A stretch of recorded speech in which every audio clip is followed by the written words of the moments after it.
Bhagawa was an advisor to the king of Kosala. Bhagawa had a son named Ahinsaka and a wife named Mantani. At the time of Ahinsaka's birth, every weapon in the nation shined brilliantly. This alarmed the king, who the following morning asked his advisor to inquire as to why the weapons were shining.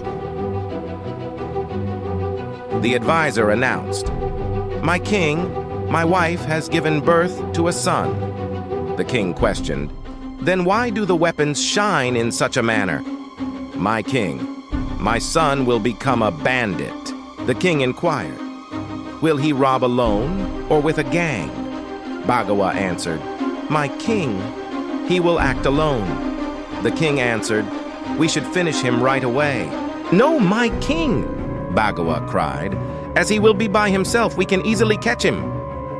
Ahinsaka's father enrolled him in a Takasila school when he was old enough.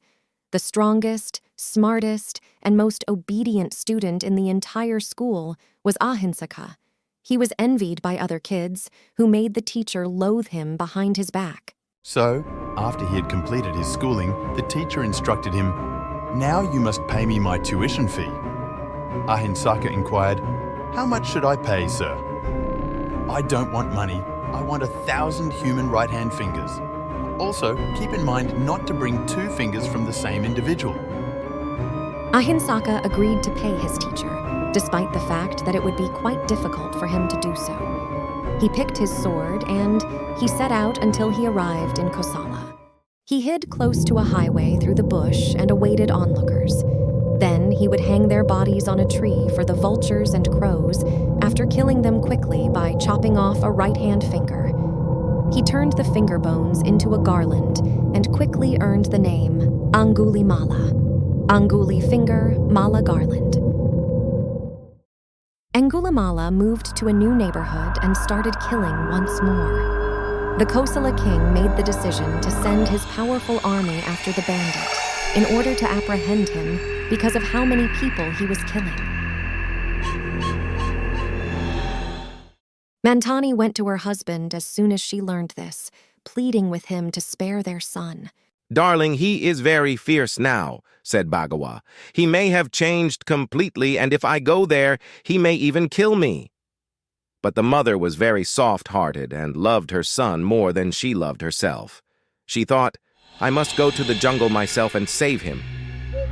Now Angulimala had killed 999 people. He had spent months and months in the jungle without proper food, sleep, or comfort, so he was impatient to pay off his debt and live a decent life. He thought, "Today, if even my own mother comes, I will kill her and cut off a finger to make 1,000 fingers." Now that day, while the Buddha looked round the world to see if anybody needed help, he saw Angulimala and his mother. "I must save them," he thought as he set out towards the jungle. The villagers, seeing the Buddha, cried out, "Teacher, don't go that way. It is too dangerous. Return home quickly." 3 times they warned him, but the Buddha continued, thanking them for their concern. Angulimala's mother entered the jungle. Angulimala saw her coming and thought, "Poor lady, she comes alone. I pity her, but it cannot be helped. I must keep my word and kill her." All of a sudden, the Buddha appeared between them. Angulimala thought, "It is very good that this ascetic comes before my mother. Why should I kill her? I will leave her alone and kill this stranger." And with his sword, he ran towards the Buddha. The Buddha walked slowly before him, thinking, "Let this young man see me running." So Angulimala ran and ran towards the Buddha, but he could not catch up with him. He became so weak that he could not run any further. Then he shouted at the Buddha, "Stop, stand still." "I stopped long time back, Angulimala. When will you stop?" said the Buddha. Angulimala could not understand the meaning of the Buddha's words, but the words of Buddha affected him deep inside. He asked him, "How can you say you stopped while running faster than me?" "I stopped, Angulimala, for I am merciful to all living beings, But you are merciless to living beings. Therefore I asked when you will stop. Angulimala now realized that there was divine light around Buddha, and he was not a simple man. Something changed inside him. He was not an old Angulimala anymore. Angulimala threw away his sword and knelt down on the Buddha's feet. Tears came down from Angulimala's eyes.